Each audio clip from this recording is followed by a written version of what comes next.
સ્થાનિક સ્વરાજ્યની ચૂંટણીઓમાં MA માકુવાલા high school Hansot ખાતે મતગણતરીની પ્રક્રિયા શાંતિપૂર્ણ રીતે વહીવટી તંત્ર દ્વારા સવારે 9 વાગ્યાથી આરંભ કરાયો હતો। પ્રથમ પોસ્ટલ બેલેટ પેપરની ગણતરી સંપન્ન થઈ હતી। ત્યારબાદ જિલ્લા પંચાયતની ખરજ બેઠકની મતગણતરી હાથ ધરતા પૂર્વ જિલ્લા પંચાયત પ્રમુખ શાંતાબેન પટેલના પુત્રવધુ હંસુયાબેન સુનિલભાઈ પટેલે ભાજપમાંથી ઉમેદવારી કરી હતી, જ્યારે સામે પક્ષે કોંગ્રેસમાંથી પૂર્વ તાલુકા પંચાયતના પ્રમુખ વિજયસિંહ પટેલના પુત્રવધુ ફોરમબેન અલ્પેશભાઈ પટેલે ઉમેદવારી નોંધાવી હતી। તેમાં મતગણતરી હાથ ધરતા ભારતીય જનતા પક્ષના ઉમેદવાર હંસુયાબેન પટેલનો 3642 મતે વિજય થયો, જ્યારે જિલ્લા પંચાયતની હાંસોડની પ્રતિષ્ઠા ભરેલી બેઠકમાં મગનભાઈ બાલુભાઈ પટેલનો વિજયસિંહ ઠાકોરસિંહ પટેલ સામે 5724 મતે વિજય થયો, જ્યારે તાલુકા પંચાયતની 16 બેઠકો પૈકી ધમરાડ બેઠક ભાજપના ઉમેદવાર કીર્તિબેન બળવંતભાઈ પટેલનો કોંગ્રેસનો કુસુમબેન પટેલ સામે 1138 મતોથી વિજય થયો હતો। દિગસ બેઠક ઉપર ભાજપના નિર્માબેન સંજયકુમાર પટેલનો કોંગ્રેસના જાનકીબેન પટેલ સામે 820 મતે વિજય થયો। હાંસોડ એક બેઠક ઉપર ભાજપના સુમિત્રાબેન પરેશભાઈ વસાવાનો કોંગ્રેસના ઉમેદવાર કમળાબેન વસાવા સામે 830 મતોથી વિજય થયો છે। હાંસોડ બે બેઠક ઉપર કોંગ્રેસના પાર્વતીબેન સંજયભાઈ વસાવાનું ભાજપના રાજુભાઈ નાનુભાઈ વસાવા સામે 797 મતોથી વિજય થયો છે। એલાવ બેઠક ઉપર ભાજપના નટવરભાઈ મગનભાઈ પરમારનો કોંગ્રેસના યોગેશભાઈ પરમાર સામે 800 મતોથી વિજય થયેલ છે। કાટાસાયણ બેઠકમાં ભાજપમાંથી બળવંતસિંહ ખુમાનસિંહ પટેલનો કોંગ્રેસના પરેશભાઈ પટેલ સામે 1291 મતે વિજય થયો છે।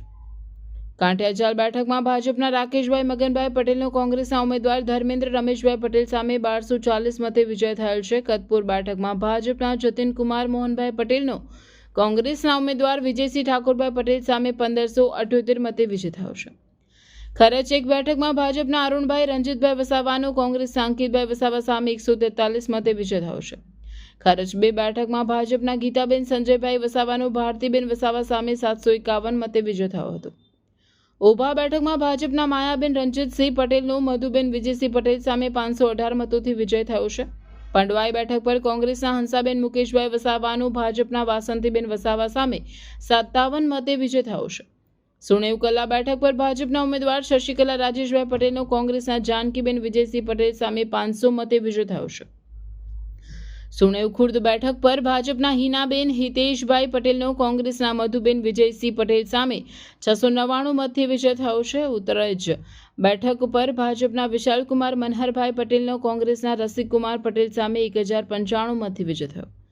વાલનેર બેઠક પર કોંગ્રેસના ધનરાજસિંહ વિજયસિંહ પટેલનો ભાજપના મનીષકુમાર પટેલ સામે 177 મતથી વિજય થયો છે। આમ તાલુકા પંચાયતની કુલ 16 બેઠકમાંથી ભાજપની 13 અને કોંગ્રેસને 3 બેઠક મળી છે, જ્યારે જિલ્લા પંચાयतની બંને बैठकों भाजपा फाड़े गई है। बोर्ड एग्जाम का टेंशन और बहुत सारा कंफ्यूजन। क्या आपको बोर्ड का सिलेबस हार्ड लगता है? मैं आ गई हूँ मैट्रिक्स एकेडमी भरूच में। यहाँ कॉन्सेप्ट्स को इतना आसान बना देते हैं कि पढ़ाई बोझ नहीं लगती। बच्चे फोकस के साथ पढ़ते हैं और अच्छे मार्क्स स्कोर करते हैं। फीचर्स की बात करें तो एक्सपीरियंस्ड फैकल्टी जो आपके हर छोटे से छोटे डाउट को क्लियर करेगी। स्मॉल बैचेस ताकि आपको मिले पर्सनल अटेंशन, और हमारा कंप्लीट स्टडी मटेरियल जिसके बाद आपको किसी और चीज की जरूरत नहीं पड़ेगी। चाहे आप सीबीएसई से हो, आईसीएसई से या जीएससीबी से, हमारे पास आपके लिए सेपरेट बैचेस तैयार हैं। और डियर पेरेंट्स, यहाँ एडमिशन से पहले बच्चों को 3-डे फ्री डेमो क्लासेस प्रोवाइड करते हैं। तो अब टेंशन छोड़िए और मैट्रिक्स एकेडमी विजिट कीजिए। For admissions, contact on below given number or visit Matrix Academy.